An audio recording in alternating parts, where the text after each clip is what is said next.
Gulf Saudi breaking ന്യൂസിലേക്ക് സ്വാഗതം.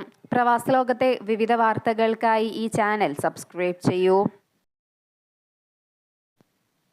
റിയാദിലെ അൽ ഖൈറവാൻ ഡിസ്ട്രിക്റ്റിൽ അതിവേഗ വാഹന ചാർജിംഗ് സ്റ്റേഷൻ തുറന്നു. മേഖലയിലെ ഉപഭോക്താക്കളുടെ ആവശ്യങ്ങൾ നിറവേറ്റുന്നതിനായി രാജ്യത്ത് ഇലക്ട്രിക് വാഹന ചാർജിംഗ് സ്റ്റേഷനുകളുടെ ശൃംഖല നിർമ്മിക്കുന്നതിൽ വിദഗ്ധരായ ഇവിക്യു എന്ന കമ്പനിയാണ് പുതിയ സ്റ്റേഷൻ തുറന്നത്.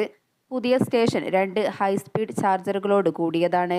ഒന്ന് 300 കിലോ വാട്ടും മറ്റൊന്ന് 150 കിലോ വാട്ടുമാണ്. ഓരോന്നിനും ഒരേ സമയം 2 വാഹനങ്ങൾ ചാർജ് ചെയ്യാൻ സാധിക്കും. കാർബൺ ബഹിർഗമനം കുറയ്ക്കുന്നതിനും പാരിസ്ഥിതിക സുസ്ഥിരത കൈവരിക്കുന്നതിനുമുള്ള രാജ്യത്തിന്റെ കാഴ്ചപ്പാടിനെ പിന്തുണയ്ക്കുന്ന വേഗതയേറിയതും കാര്യക്ഷമവുമായ ചാർജിംഗ് അനുഭവം നൽകാനാണ് ഇതിലൂടെ ലക്ഷ്യമിടുന്നത്. ഇത്ര ശേഷിയുള്ള ആൽപിട്രോണിക് ചാർജറുകളുള്ള മിഡിൽ ഈസ്റ്റിലെ ആദ്യ സ്ഥലമായാണ് ഖൈറവാനിലെ സ്റ്റേഷൻ കണക്കാക്കപ്പെടുന്നത്. വൈദ്യുതി വാഹന ചാർജിംഗ് മേഖലയിൽ ഏറ്റവും പുതിയ സാങ്കേതിക വിദ്യകൾ നൽകുന്നതിനുള്ള ഇവിക്യുവിന്റെ പ്രതിബദ്ധതയാണ് ഇത് പ്രതിഫലിപ്പിക്കുന്നത്. കാലാവധി കഴിഞ്ഞ് കോഴിയിറച്ചി ശേഖരം തീയതി മാറ്റി കൃത്രിമം കാണിച്ച് വിൽക്കാൻ ശ്രമിച്ച മൊത്ത വ്യാപാര സ്ഥാപനത്തിന് Saudi food and drug authority 5 ലക്ഷം റിയാൽ പിഴ ചുമത്തി. സ്ഥാപനത്തിൽ നടത്തിയ പരിശോധനയിൽ ഉപയോഗ കാലാവധിയിൽ തിരുത്തലുകൾ വരുത്തിയ 5 ടൺ കോഴിയിറച്ചിയും ഉറവിടമറിയാത്ത കോഴിയിറച്ചി ബീഫ് ശേഖരവും കണ്ടെത്തുകയായിരുന്നു. ചില്ലറ വ്യാപാര സ്ഥാപനങ്ങൾക്ക് മൊത്തമായി വിൽക്കാൻ സൂക്ഷിച്ചതായിരുന്നു ഇവ. ഉപയോഗ കാലാവധിയിൽ തിരുത്തൽ വരുത്താൻ സൂക്ഷിച്ച സ്റ്റിക്കർ ശേഖരവും ഉപകരണങ്ങളും സ്ഥാപനത്തിൽ നിന്നും കണ്ടെത്തിയിരുന്നു. പരിശോധനയ്ക്കിടെ കണ്ടെത്തിയ കാലാവധി തീർന്ന കോഴിയിറച്ചിയും ഉറവിടമറിയാത്ത കോഴിയിറച്ചി ബീഫ് ശേഖരവും അധികൃതർ പിടിച്ചെടുത്ത് നശിപ്പിച്ചു. Saudi food and drug authority മേൽനോട്ട പരിധിയിൽ പ്രവർത്തിക്കുന്ന സ്ഥാപനങ്ങളുടെ ഭാഗത്തു നിന്നുള്ള നിയമലംഘനങ്ങളെക്കുറിച്ച് 1999 എന്ന നമ്പറിൽ ബന്ധപ്പെട്ട് വിവരം അറിയിക്കണമെന്നും അതോറിറ്റി പൊതുജനങ്ങളോട് ആവശ്യപ്പെട്ടു. ഷറൂറയിൽ വൈദ്യുതി മുടങ്ങിയതിനെ തുടർന്ന് പ്രയാസം നേരിട്ടവർക്ക് 2000 റിയാൽ നഷ്ടപരിഹാരം. ഷറൂറ ഗവർണറേറ്റിൽ വെള്ളി, ശനി ദിവസങ്ങളിൽ വൈദ്യുതി മുടക്കം നേരിട്ടവർക്കാണ് നഷ്ടപരിഹാരം നൽകുക. ഇത് സംബന്ധിച്ച് സൗദി ഇലക്ട്രിസിറ്റി കമ്പനിയുടെ ടെക്സ്റ്റ് സന്ദേശങ്ങൾ ഉപഭോക്താക്കൾക്ക് ലഭിച്ചതായി പ്രാദേശിക പത്രങ്ങൾ റിപ്പോർട്ട് ചെയ്തു. കമ്പനിയുമായുള്ള അവരുടെ അക്കൗണ്ടുകളുടെ ബാലൻസിലേക്ക് 2000 റിയാൽ വരെ സാമ്പത്തിക നഷ്ടപരിഹാരം നൽകുക.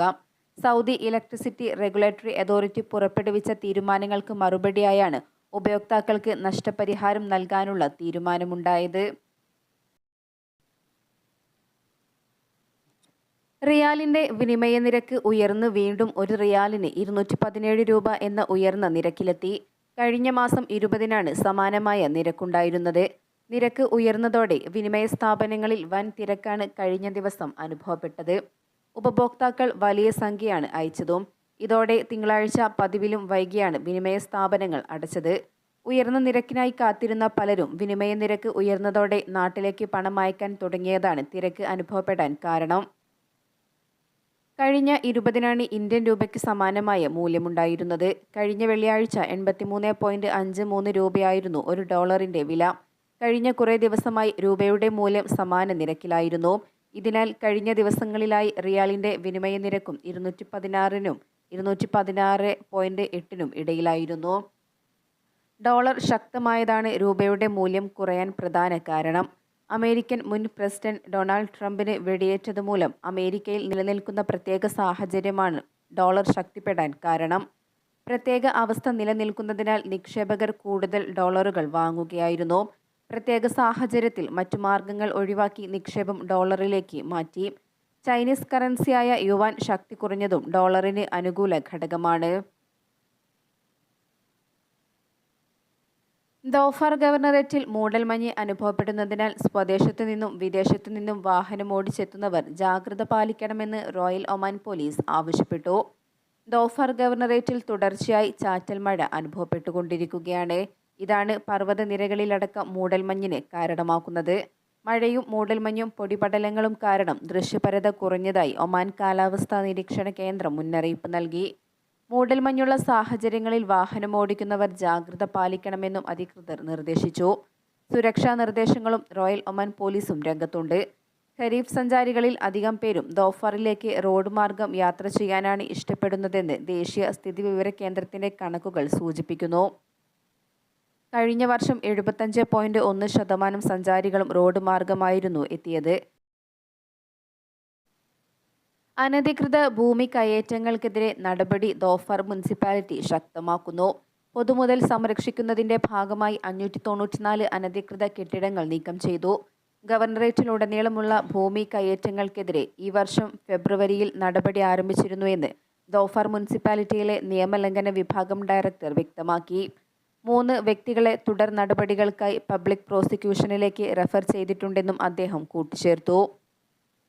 റാസിൻ പ്ലെയിൻ, ഹംറാൻ, നഷാബ്, ഹിജുൽ, സഖ്ഫ്, ഹാജിഫ്, ഹിഷ് എന്നീ സ്ഥലങ്ങളിലായിരുന്നു മുനിസിപ്പാലിറ്റിയുടെ ഭൂമി കയ്യേറ്റത്തിനെതിരെയുള്ള ക്യാമ്പയിൻ പ്രവർത്തനങ്ങൾ. ധോഫർ ഗവർണറേറ്റിലെ എല്ലാ ഭൂമി കയ്യേറ്റങ്ങളും ഇല്ലാതാക്കാനുള്ള ശ്രമങ്ങൾ തുടരുമെന്നും അദ്ദേഹം അറിയിച്ചു. നിയമപരമായ രേഖകൾ ഹാജരാക്കാൻ കഴിയാത്ത കേസുകളിൽ സമഗ്രമായ പരിശോധനയ്ക്ക് ശേഷമാണ് മുനിസിപ്പാലിറ്റി കെട്ടിടങ്ങൾ നീക്കം ചെയ്തത്. ലംഘനങ്ങൾ കണ്ടെത്തിയാൽ അത് കയ്യേറ്റക്കാരനെ അറിയിക്കും. തുടർന്ന് കയ്യേറ്റം അവസാനിപ്പിക്കാനുള്ള നിർദ്ദേശം നൽകും.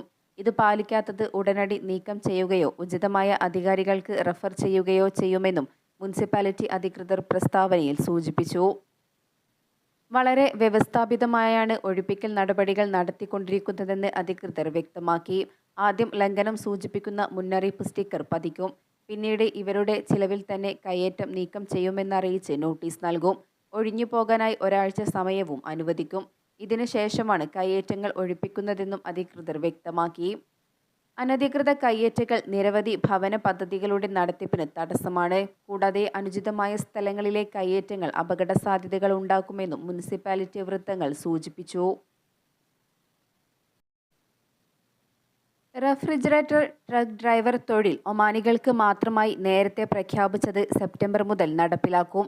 ഇതിനുള്ള ശ്രമങ്ങൾ ശക്തമാക്കുമെന്ന് ഗതാഗത ആശയവിനിമയ വിവരസാങ്കേതിക മന്ത്രാലയം അറിയിച്ചു. എല്ലാ വലുപ്പത്തിലുമുള്ള ശീതീകരിച്ച ട്രക്കുകൾ ഓടിക്കാൻ ഒമാനി പൗരന്മാർക്ക് മാത്രമേ അനുമതിയുള്ളൂ എന്നും മന്ത്രാലയം കൂട്ടിച്ചേർത്തു. പ്രാദേശിക തൊഴിലവസരങ്ങൾ വർദ്ധിപ്പിക്കാൻ ലക്ഷ്യമിട്ടുള്ള വിപുലമായ നയത്തിന്റെ ഭാഗമായാണ് ഈ നീക്കം. ഇത് വ്യവസായത്തെ ഗണ്യമായി പുനർനിർമ്മിക്കുമെന്നാണ് കരുതുന്നതെന്നും അധികൃതർ വ്യക്തമാക്കി. ഈ നിർദ്ദേശം പാലിക്കുന്നുണ്ടെന്ന് ഉറപ്പാക്കാൻ മന്ത്രാലയത്തിൽ നിന്നുള്ള ലാൻഡ് ട്രാൻസ്പോർട്ട് ഇൻസ്പെക്ടർമാർ പരിശോധന നടത്തും. പുതിയ നിബന്ധനകൾ പാലിക്കാത്തവർക്കെതിരെ കർശന നടപടി സ്വീകരിക്കും. ഈ തീരുമാനം രാജകീയ ഉത്തരവ് 10/2016, അതിന്റെ എക്സിക്യൂട്ടീവ് ചട്ടങ്ങൾ, തൊഴിൽ മന്ത്രാലയം പുറപ്പെടുവിച്ച മന്ത്രിതല തീരുമാനം നമ്പർ 2022/235 എന്നിവ പ്രകാരം പുറപ്പെടുവിച്ച ഗതാഗത നിയമത്തിൽ വിവരിച്ചിരിക്കുന്ന മന്ത്രാലയത്തിന്റെ അധികാരവുമായി വരുന്നതാണെന്നും അധികൃതർ കൂട്ടിച്ചേർത്തു. വിവിധ മേഖലകളിൽ സ്വദേശിവൽക്കരണം ശക്തമാക്കാൻ ഒരുങ്ങുകയാണ് ഒമാൻ. ഗതാഗതം, ലോജിസ്റ്റിക്സ്, കമ്മ്യൂണിക്കേഷൻസ്, ഇൻഫർമേഷൻ ടെക്നോളജി എന്നീ മേഖലകളിൽ ഒമാനിവൽക്കരണം അടുത്ത വർഷം ജാനുവരിയോടെ നടപ്പിലാക്കും. ഇതിന്റെ ഭാഗമായി ഈ മേഖലകളിൽ തൊഴിലവസരങ്ങൾ വർദ്ധിപ്പിക്കുന്നതിന് നിരവധി സംരംഭങ്ങൾ ഗതാഗത ആശയവിനിമയ വിവരസാങ്കേതിക മന്ത്രാലയം നടപ്പിലാക്കും.